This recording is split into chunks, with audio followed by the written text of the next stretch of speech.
Hello, and welcome to week number 14, pre-college math. Let's get going. If you watch the lesson tutorial this week, you'll notice that we're going to be working with quadratics.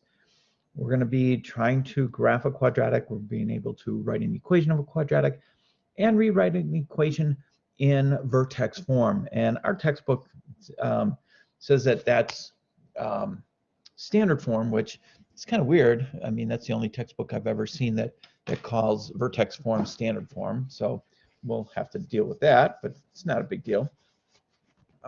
So when you're dealing with a parabola, we have what is called the line of symmetry, which breaks the parabola in half. Oops. So this line right here, let me turn on my marker here. So this line right here is called the axis of symmetry. And this line, this point right here is called the max or min, and obviously it's a point, so it's the minimum. And you will notice that, let's say this minimum is -4, 3. The x value is always going to be your line of your line of symmetry, because that x value is going to break it right in half. This point here is going to be the maximum, and this is also the line of symmetry, and that breaks the parabola directly in half. If the parabola opens up, the a value or the number in front of the x squared has to be positive. If it opens down, the a value is going to be negative. The standard form of a quadratic, which we call the vertex form, okay, I'm not sure why this book calls it standard form, but we call it vertex form, is in the form a times x minus h squared plus k. Now, if we can write the function in this form, or if it's in this form, super easy to graph. And that's why it's so nice to be able to put something in this form, because then we can graph it really easily.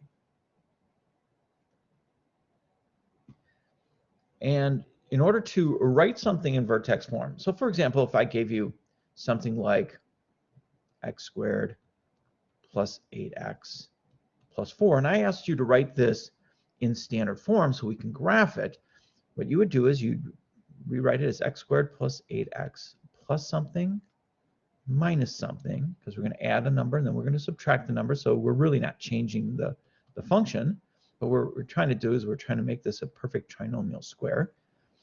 So what do I add and subtract? Well, it's always half of the middle term, so half of 8 is 4, and then you square it, so that's going to be 16. So I'm going to add 16, I'm going to subtract off 16. So what did I just do to this equation? I added 0.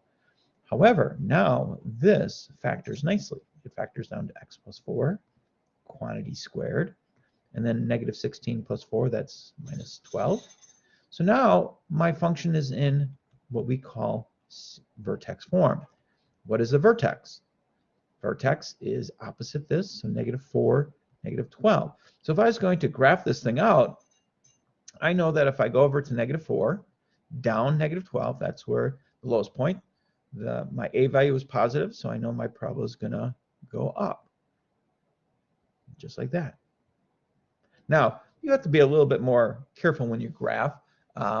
You have to be able to do the points. Now, how do you tell what the points are? Well, the number in front of the x squared term tells you what the pattern is. The pattern is always 3, 5 over 1, 3, 5, 7, dot, dot, dot. What does that mean? It means I go over 1, up 1. Then I go over 1, up 3. Then I go over 1, up 5, and so forth. And you do the same thing on this side. Now, let's say that there was a 2 in front of here. Then what we do is we take this and we multiply it by 2. So my pattern would be 2, 6, 10, 14. So I'd go over 1, up 2. So the 2 in front is going to make this a much narrower parabola when it opens up. If the number in front is less than 1, but greater than 0, let's say 1/2, it's going to make the parabola much wider, because now instead of having my pattern of 1, 3, 5, 7, we multiply everything by 1/2, so that would be 1/2, 3 halves, 5 halves, dot, dot, dot. All right.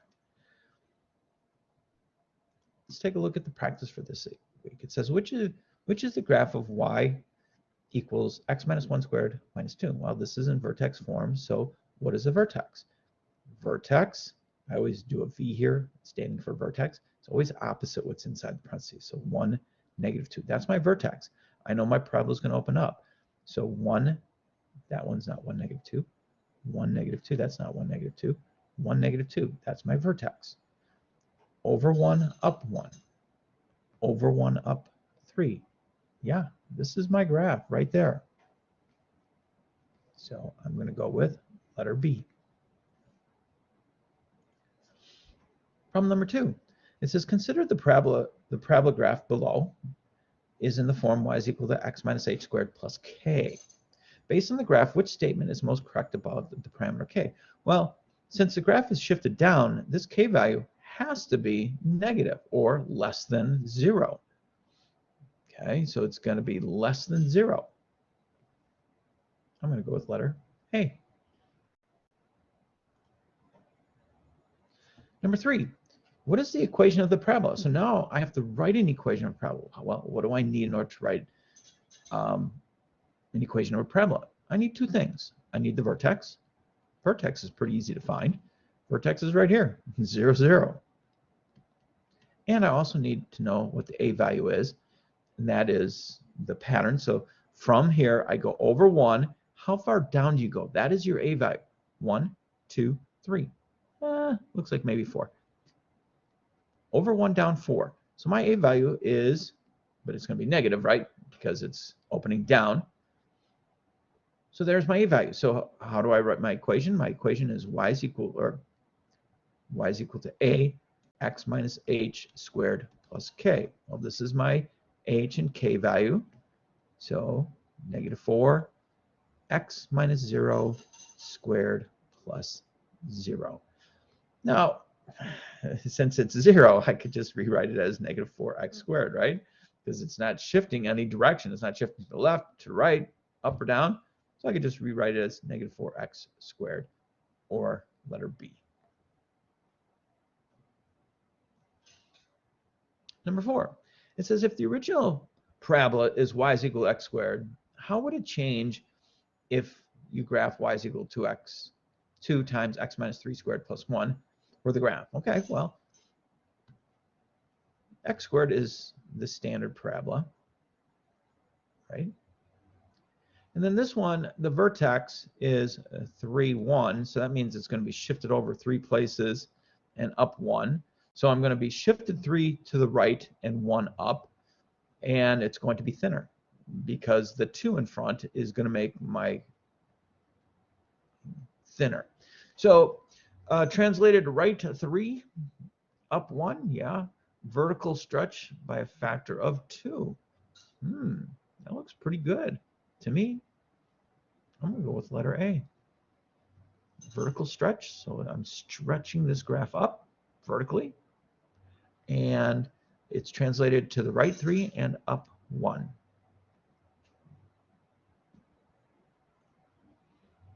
Number 5, it says, given the standard form of a parabola, y is equal to, well, this is what we call standard form. Determine the vertex of the graph. Well, now I'm going to use vertex form. So I'm going to write this. I'm going to use completing the square. So I've got x squared minus 12x plus 40. So my first step is to rewrite it as x squared minus 12x plus something minus something plus 40. Half of 12 is 6. 6 squared is 36. So I'm going to add 36 here. I'm going to subtract off 36. This, inside the parentheses, is a perfect trinomial square. But since it's a minus sign in there, it's going to be x minus 6 1b squared. And then minus 36 plus 40 gives me plus 4.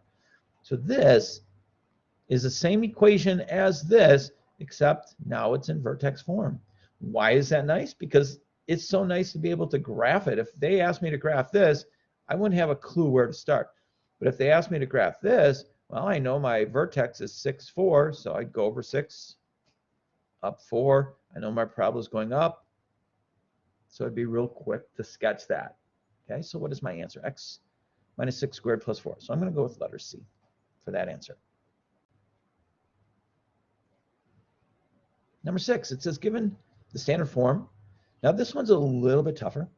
So if there's ever a number in front of the x squared, you have to get rid of it. But that causes some problems for some kids. So I'm going to factor out a 2. So I've got x squared plus 12x. No. Factor out 2.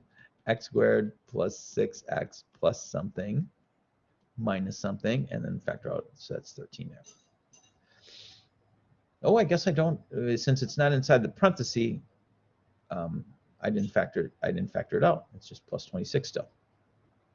Now, half of 6 is 3, 3 squared is 9. So I'm going to add 9 here. And a lot of kids are going to say, well, then I'm going to subtract 9. No, I'm not going to subtract 9. There's a 2 in front. I really just added 18 to this equation. So I have to subtract 18. So now I'm going to end up with 2x plus 3 squared. And then minus 18 and 26, is that 8 plus 8?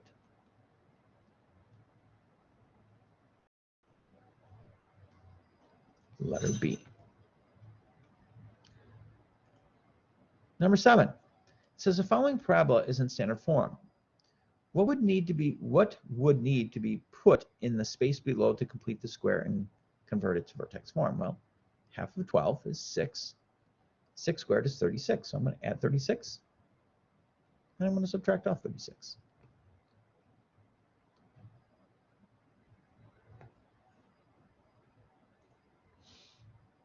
Number 8, it says Matt is trying to convert the following parabola in standard form to vertex form by completing the square.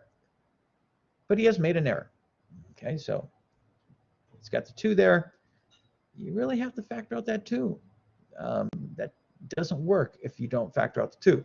Matt should have added 10 and subtracted. Matt should have factored out the leading coefficient 2 in the second step. Yeah, I'm going to go with letter B there. So you can't do completing the square if you have a number in front of the x squared. Doesn't work.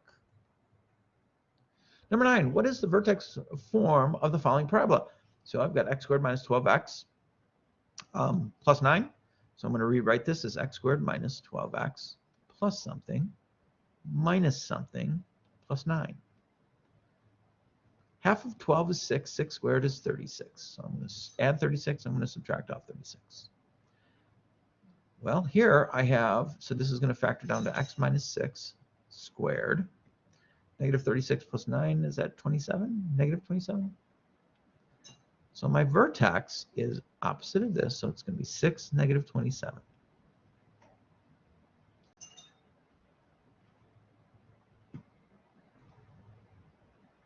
That was it. That was all of the problems on the practice for this week. I hope that helped. If you have any questions, please never hesitate to email, and I will get back to you as soon as I can. You guys have a great week. Bye.